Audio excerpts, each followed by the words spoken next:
Hi, welcome to our channel where we share the most intriguing stories. A lone carpenter builds his dream home deep in the Virginia mountains until a ruthless HOA queen sets her sights on his land. Lies, forged maps, and legal warfare follow. But she picked the wrong man to corner. This is the story of a boundary and the battle to defend it. I bought those 15 acres in the mountains of Virginia 10 years ago, back when my knees didn't creak every morning and my hands still felt young enough to build something that would outlast me. It was nothing but forest then. Thick pines, stubborn oaks, a shallow creek cutting through the lower end of the land, and a silence so complete you could hear your own thoughts arguing with each other. I didn't want neighbors, and I definitely didn't want rules. I wanted space, wood, stone, and time. I got all four. I'm a carpenter by trade, the kind who still believes that if you rush a build, it remembers. So I didn't rush. I worked on the house on weekends, during vacations, sometimes by headlamp after work, when I couldn't stand the thought of leaving a joint unfinished. Every beam was cut by my hands. Every notch fit because I made it fit. 2 stories, log walls, a stone fireplace that took me an entire winter to get right. Over the years, I poured roughly $180,000 into it, not counting my labor. If I had counted that, the number would have scared me. 6 years into the build, trucks started appearing beyond the tree line on the far edge of my property. At first, I thought it was logging. Then the road came. Then houses. Too many. Too close together, identical in a way that made my teeth itch. Mountain Ridge Estates, the sign said, like slapping a poetic name on concrete made it noble. I shrugged and went back to my work. My land wasn't part of it. I'd checked that twice when I bought it, and once more when the development started creeping closer. A couple of years later, heavy machinery showed up again, this time closer than I liked. Excavators, concrete trucks, workers staking out something right along what I assumed was the boundary line. I walked over, boots muddy, curiosity outweighing irritation. One of the guys told me they were building a summer house for Mrs. Vernon. Guest place, pool, terrace, the works. He said it like it was nothing, like summer houses with pools just sprouted out of mountain soil naturally. It looked close, too close. But the old boundary markers had long since disappeared, swallowed by roots and time. I didn't know exactly where the line ran anymore. That bothered me enough to walk over to the biggest house at the edge of the development, the one that looked less like a home and more like a statement. That's where I met Priscilla Vernon. She listened to me with a smile that never reached her eyes. I asked politely whether the construction might be encroaching on my land. She cut me off before I finished the sentence, told me her late husband had been a developer, told me she knew exactly where her property ended, told me, in a tone usually reserved for unruly children and malfunctioning appliances, not to concern myself with matters above my understanding. Then she dismissed me without actually saying goodbye. I went back to my house angry, then annoyed with myself for being angry. I had a roof to finish, windows to install, a life I was building one joint at a time. I decided not to push it. Let sleeping dogs lie. Focus on what mattered. That was my second mistake. By year 8, the house was starting to look like a home. The log wall stood proud, the roof had its final layer of shingles, and the double-pane windows were finally sealed in place. I'd just finished the front steps that spring, thick planks of cedar I'd milled myself. Standing on that porch felt like standing at the edge of a hard-earned future. But peace, like anything real, never lasts when someone else decides it's inconvenient. It started with a letter. A crisp white envelope arrived one morning, stuck in my makeshift mailbox. Nothing fancy, just a steel box on a post. Inside was a notice from the county building inspector's office. An anonymous report had been filed alleging unpermitted construction. My heart jumped before my head caught up. I had every damn permit. The folder was thick enough to stop a bullet, tucked away in my workshop drawer. Still, I called the county office. Friendly voice on the line confirmed. Someone claimed I was building without approval. Inspector came out the next week. His name was Daryl, mid-50s, big gut, calluses like mine. Looks solid, he said after walking the place. Your permits are all valid and current. Someone's blowing smoke. He didn't say who filed the complaint, but he didn't have to. My eyes drifted over to the edge of my property, past the trees, to the roofline of Priscilla's summer palace. It had grown fast. Wrap-around deck, a ridiculous saltwater pool, solar panels. A guest house, she'd called it. I hadn't seen a single guest. 2 weeks later, a forestry enforcement agent showed up.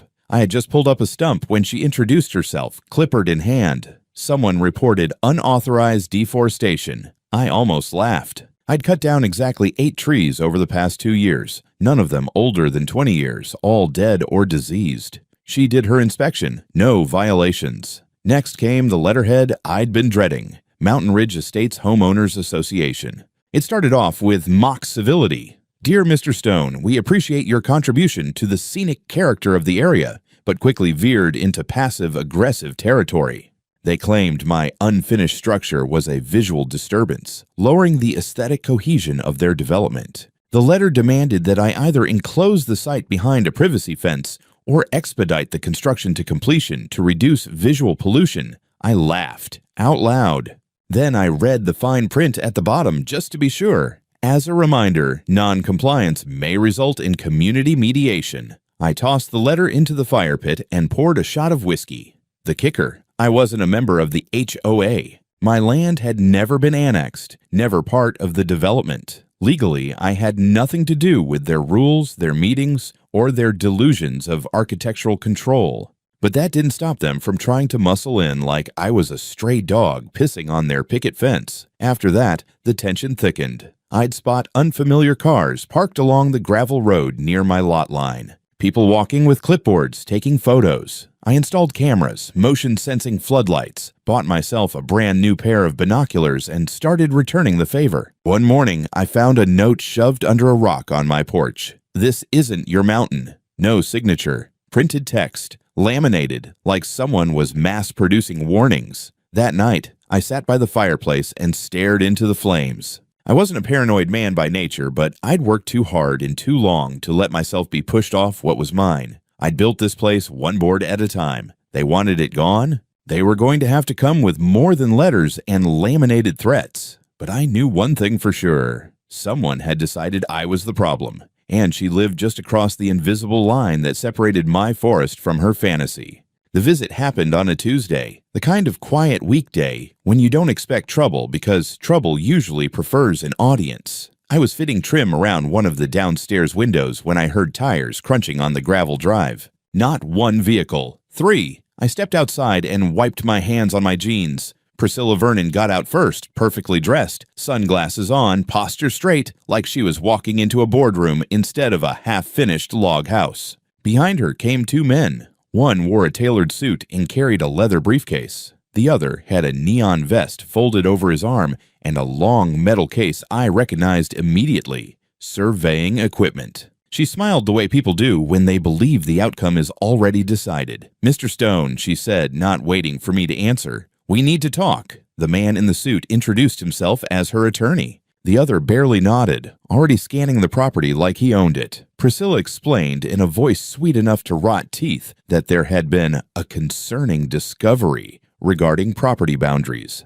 Apparently, out of the kindness of her heart, she had commissioned a professional survey after multiple complaints raised questions about my build. The surveyor opened a folder and handed me a stack of papers. Diagrams, measurements, coordinates, official-looking stamps. According to their report, nearly half of my house, 40% to be exact, sat on land belonging to Mountain Ridge Estates. I felt my stomach drop, but my hand stayed steady.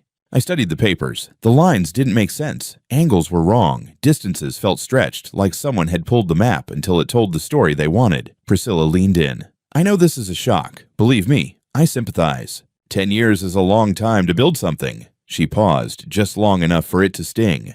"Which is why I'm offering solutions." She laid them out clean and simple. Option 1. I demolish the encroaching portion of the structure at my own expense and restore the land to its original condition. Option 2. I sell her the entire parcel, land and house, for $50,000, and she would handle the legal mess herself. I actually laughed. It came out short and sharp, surprising even me. $50,000, I said. "I've spent over 3 times that just on materials."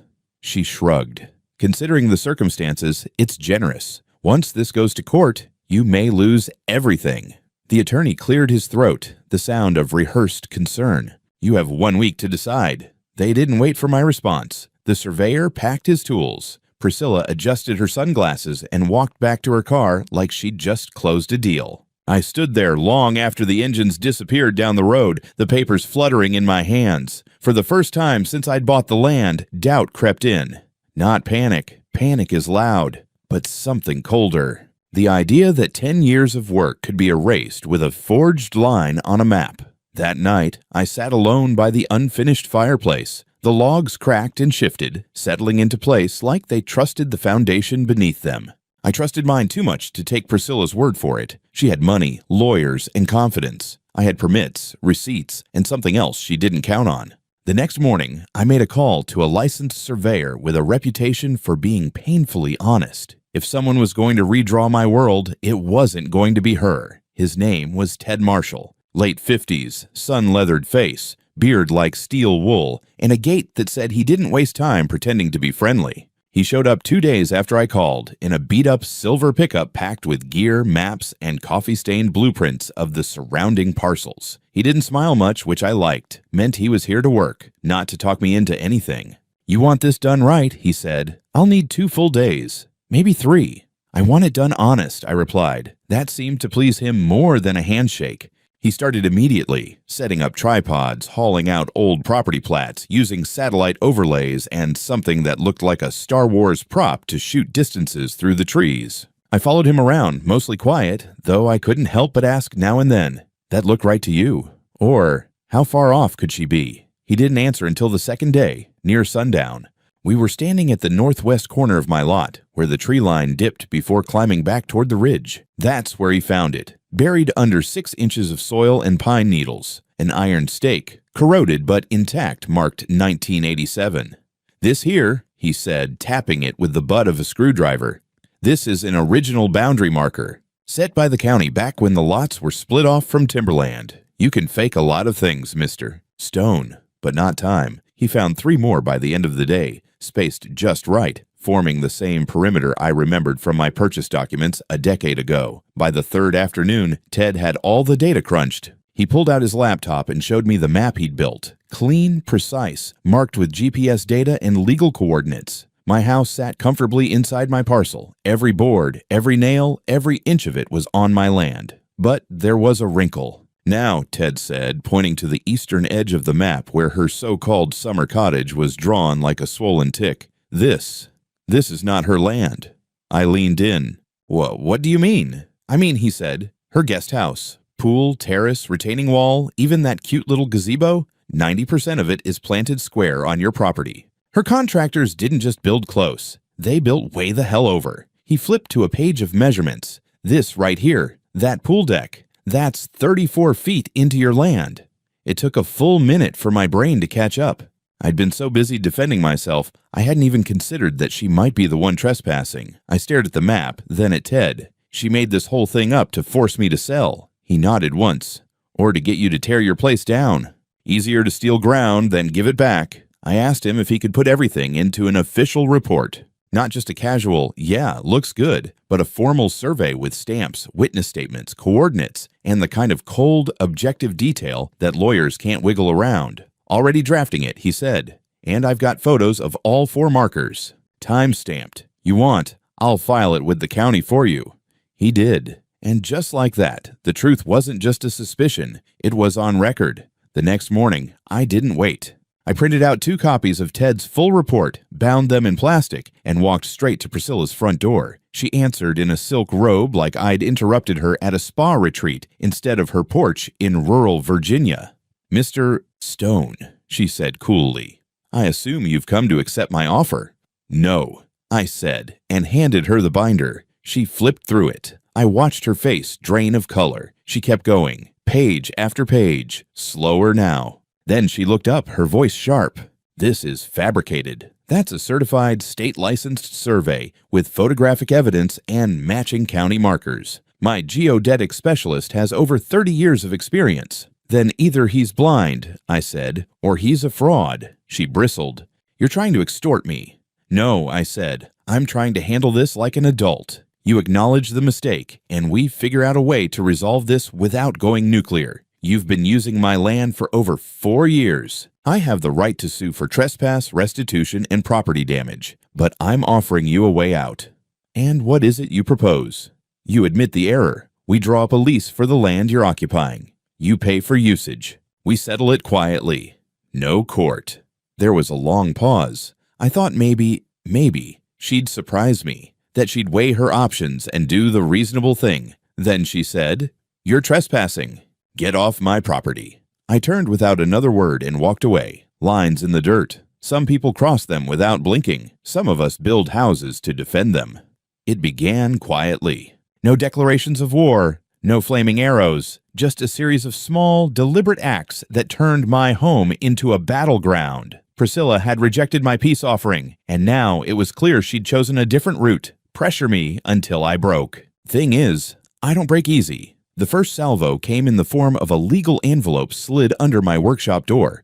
Civil suit, filed by the Mountain Ridge Estates Homeowners Association, represented, naturally, by her same slick attorney. The claim: I was engaged in unlawful construction on property belonging to the HOA. Their request: immediate demolition of the structure in violation and financial restitution for damages to the visual harmony and community value. I remember sitting at my workbench, reading through the pages with the same calm I use when checking for dry rot. My name was all over that document. Their version of the boundary line, the fake one, was pasted in like gospel. It was laughable, except now it wasn't just a nuisance. It was a court date. Then came the petition. I found it taped to my gate one morning, printed on glossy HOA letterhead with gold foil edges. "Protect our mountain view," it said at the top.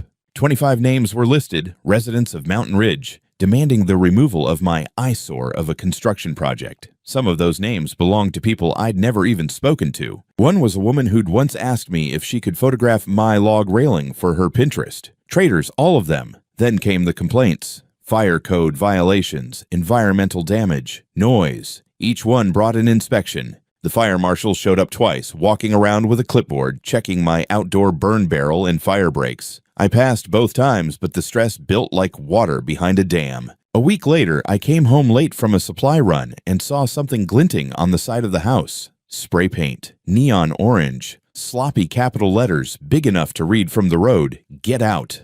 I froze. Not because I was afraid, because I wasn't surprised. And that scared me more than anything. I spent that night reviewing camera footage. I'd installed motion-activated cams a few months earlier, just in case. At 3:26 a.m., a pickup truck pulled up near the tree line. A figure got out, hooded, moved fast, carried a can.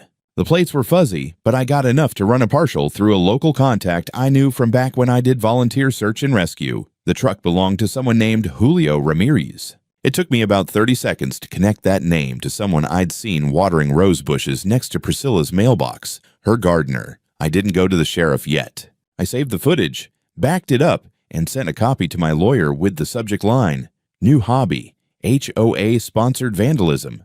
But Priscilla wasn't done. 2 weeks later, I got a certified letter from the county zoning office. Someone had submitted a request to designate a fire access road through my property. The request had gone through initial review and was scheduled for public hearing. The proposed path ran straight across my western slope, the one I used for stacking wood, drying timber, and hunting in the fall. A dotted red line cut through my land like it owed them passage. It took me less than 10 minutes to figure out who filed it. The HOA. More specifically, Priscilla Vernon on behalf of the community. She claimed the route was essential for emergency response times and a critical safety measure given the increased fire risk in the area. What she didn't mention: her summer house with the illegal pool was landlocked, cut off from the rest of the HOA by my property. She'd built herself into a corner and now wanted me to give her a road out. I went to the zoning office in person, brought Ted's report, showed them boundary lines, marker photos, and the fact that I wasn't part of the HOA, never had been. The clerk behind the desk blinked twice and muttered, "Jesus." They froze the application pending investigation. The siege wasn't just legal, it was psychological. I started seeing HOA board members walking their dogs suspiciously close to my lot. My mail got delayed. Packages vanished. I even found a copy of the HOA bylaws slipped into my toolbox one morning, like they thought I just needed a little light reading to come around. And still, I didn't retaliate. Not yet. Instead, I hired an attorney. Her name was Nina Calloway, sharp as a chisel with a spine like tempered steel. I gave her every document, every photo, every email. She read in silence for 20 minutes before saying, She's trying to bully you off your own land." "No shit," I muttered. "Well, Mr. Stone," she said, flipping to the last page, "how do you feel about going to war?" Within a week, we filed a countersuit. Trespassing, illegal structure, property theft, 4 years of unauthorized land use at $2,000 per year, vandalism tied to the gardener via video evidence, emotional distress. The whole thing totaled just over $32,000. Not enough to ruin Priscilla, but enough to hurt. And, more importantly, enough to make her play defense for once. As a final stroke, Nina requested a court-ordered independent survey conducted by a state-certified official. No ties to me, no ties to her, just facts. We got the court date. And suddenly the air shifted. The HOA stopped sending letters. No new complaints arrived, no new graffiti. It felt like the eye of the storm, and I knew better than to trust calm when the other side still had weapons. When the state surveyor arrived, I watched from my porch. He didn't say much, just nodded and got to work. 3 days of measurements, reference checks, legal map comparisons.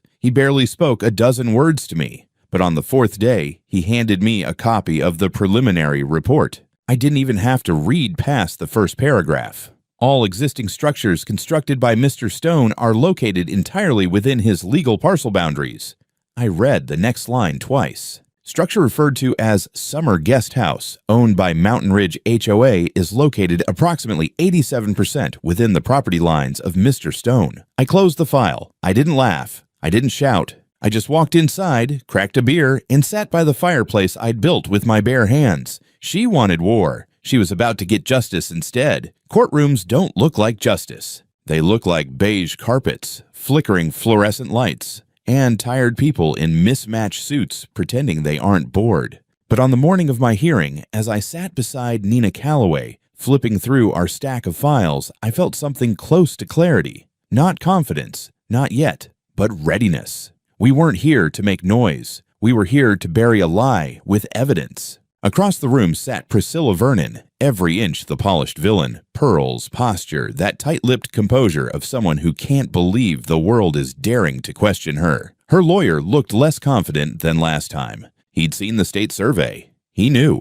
The judge was a woman in her 60s, the kind of no-nonsense presence you don't interrupt unless you enjoy being incinerated by a glance. She opened the session by reading both claims aloud, hers against me, mine against her. Then it started. Priscilla's side went first. Her lawyer trotted out at the same tired argument. My house was illegally built on HOA land. It was a visual and environmental blight. She had relied on expert surveys and acted in good faith.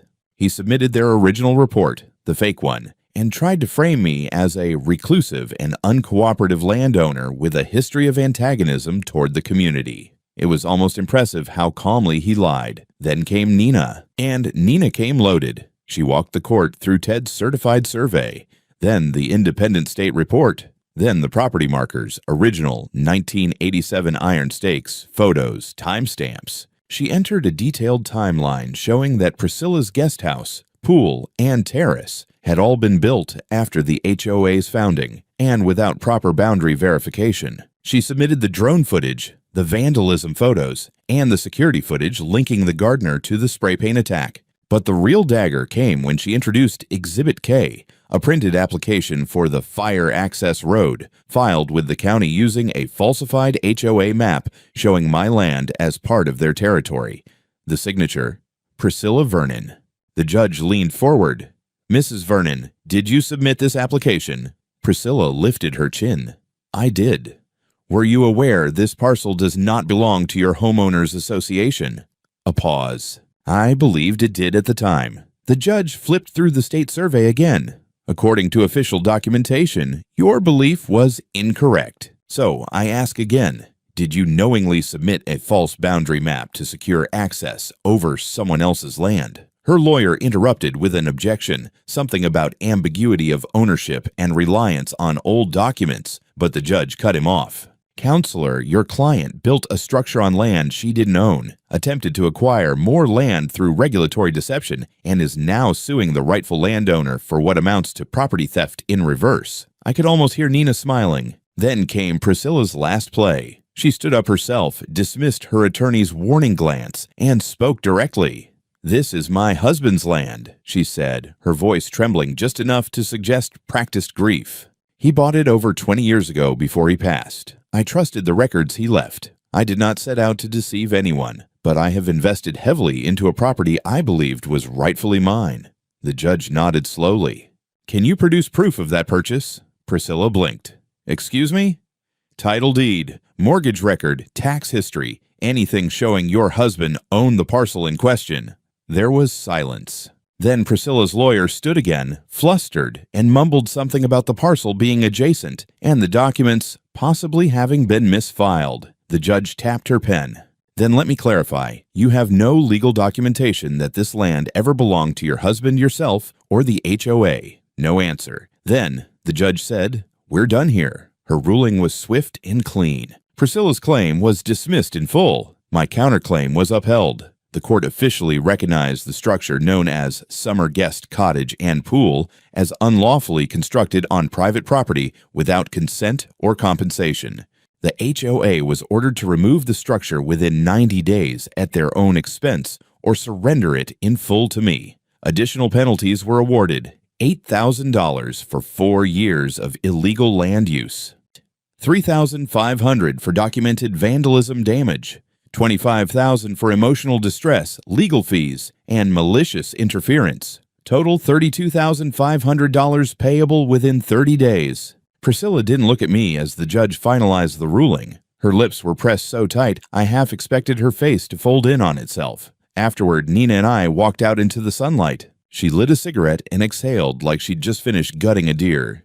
"That felt good," she said.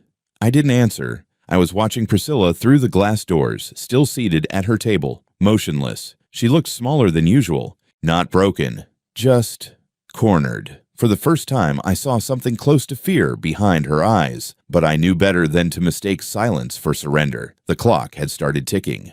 She had 90 days to make a choice: walk away from her fantasy, or watch it fall brick by brick. For 90 days, nothing happened. No trucks, no demolition crews, no apology. The pool remained, shimmering like nothing had changed. The summer house lights still flicked on at dusk, automated like clockwork. From my porch, I could still hear the faint hum of her HVAC, cooling a building that legally no longer belonged to her. It was a strange purgatory, waiting for justice to finish its work. At first, I gave her the benefit of the doubt. Maybe she was still processing. Maybe she'd hire a crew last minute and erase the monument to her hubris before the deadline struck. But that wasn't Priscilla's way. She was stalling, refusing, hoping I'd blink first. What she didn't realize is I don't blink.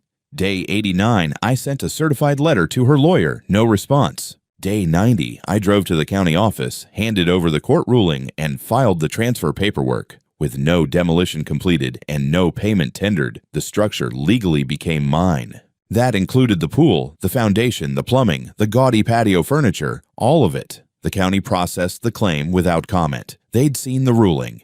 It was airtight. I drove back up the ridge, stepped onto the edge of her former paradise, and walked the perimeter. My boots kicked pebbles across her fake stone path. Every step felt heavier, not with dread, but with weight.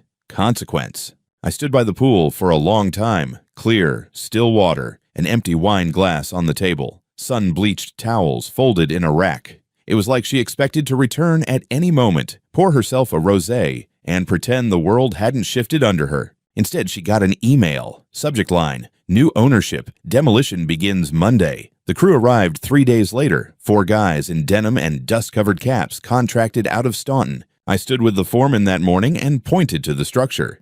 "Everything goes," I said. "No salvage, no resale. Strip it down. Fill the pool." He squinted. "Even the hot tub?" "Especially the hot tub." It took 3 days. First came the deck. Planks ripped up like rotten teeth, revealing rusted nails and mold where water had pooled. Then the guest house. Walls torn down to skeletons, glass shattered into sand. The pool was last.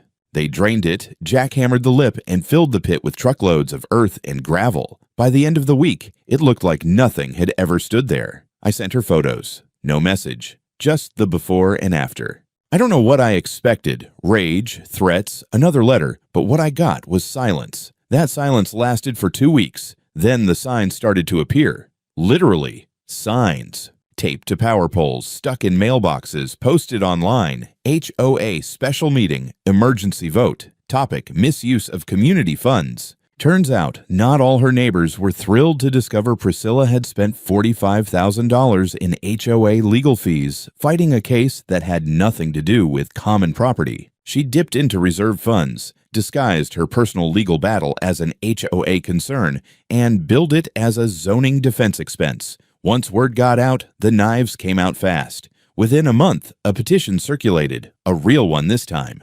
More than 60% of the HOA residents signed to remove her from the presidency. She fought it, of course, claimed she was targeted, slandered, misunderstood, but the vote was final. Priscilla Vernon was ousted, just like that. The next week, her house went on the market. 5-bedroom colonial, panoramic views, modern kitchen, but the listing didn't mention the court case, or the filled-in pool, or the fact that every neighbor now looked at her like she was a cautionary tale. She was gone by Christmas, packed up in silence. No goodbye. I watched the moving van from my porch. She never looked my way, never even stepped near the boundary again. Good. I didn't need an apology. I had closure. The day after she left, I walked down to the now empty plot where her guest house once stood. It was quiet. Just wind in the trees, the crunch of boots in gravel, the distant chirp of a hawk circling above. I knelt and picked up a piece of her patio stone. Flat, smooth, sun-warmed. I brought it back up the hill and used it as a stepping stone at the base of the path to my house. Then I called a local nursery and ordered 12 saplings, apple trees, hardy ones. I planted them where the pool had been, one by one, each with a name carved on a marker: truth, patience, boundaries, stone, justice. I didn't name the last one. It didn't need one. They'll bear fruit in 3 years. But I'm patient. The following spring came early that year. Snow melted fast, runoff carving narrow ribbons through the moss-covered rocks at the bottom of the hill. Birds returned like they never left, filling the morning with a rhythm that reminded me why I'd bought this land in the first place. Peace, not silence. Stillness, not emptiness. I'd finished the interior of the house by then. 10 years and a few thousand scars later, I finally stood inside the home I had built with my own hands. Real wood, real stone, real work. Every surface told a story. Every corner had a memory pressed into it like a thumbprint in wet clay. But what pulled me most wasn't inside. It was the orchard. Where the guest house used to stand, the apple saplings had taken root. Skinny trunks, stubborn little leaves, branches that trembled in the wind like kids trying to stand tall too soon. I visited them each morning, checked the roots, cleared the weeds, spoke to them sometimes, not because I thought they'd hear me, but because I knew I had something worth tending. I called it the Orchard of Boundaries. Quiet joke, sharp truth. People in town started hearing about what happened. The case had made some noise. Local paper ran a story. Man reclaims land from HOA after legal battle turns tables. Folks I'd never met started waving when they passed on the road. One guy even dropped off a 6-pack of local cider and said, "That was for all of us." Apparently, Priscilla had made enemies beyond my tree line. The Mountain Ridge HOA tried to recover. They elected some mild-mannered guy named Richard as the new president, and to his credit, he sent me a letter. Apologized for the misallocation of funds and previous leadership's hostile approach. Asked if I'd be open to building a better relationship between our community and your property. I didn't respond. I had no interest in relationships built on retroactive guilt. The apology wasn't for me. It was for optics. But they stayed out of my business after that, and that was enough. Then, 1 month later, I got a letter. No return address. No stamp. Hand-delivered. Inside was a single sheet of paper, typewritten, brief. "Mr. Stone, I regret how things transpired, but I don't regret defending what I thought was mine. You won this round, but not all stories end where you think they should. Sincerely, Penelope Vaughn." Penelope Vaughn. I read the name twice, then once more for the echo. Didn't recognize it. I folded the note, walked it down to the burn barrel, and dropped it in. It didn't matter if it was her. And if it was, well, I wasn't hard to find. But I wasn't the same man anymore. She'd spent 4 years trying to erase my work, and all she did was carve me sharper. Now, the land knows me. The lines are clean. The orchard's growing. One morning, I saw Ted Marshall again. He'd driven up to check a neighboring parcel, stopped by to say hello. We stood looking at the trees, coffee in hand, boots sunk in the damp earth. "You sure she's gone for good?" he asked. I shrugged. "Karen always comes back, sometimes with a new haircut and a fake name." He chuckled. "What are you going to do if she tries something again?" I looked out at the saplings, already taller than when I planted them. "Same thing I always do," I said. "Measure twice, cut once." We stood in silence a while, watching the wind bend the branches. Behind us, the house stood still and solid, not a single inch out of place.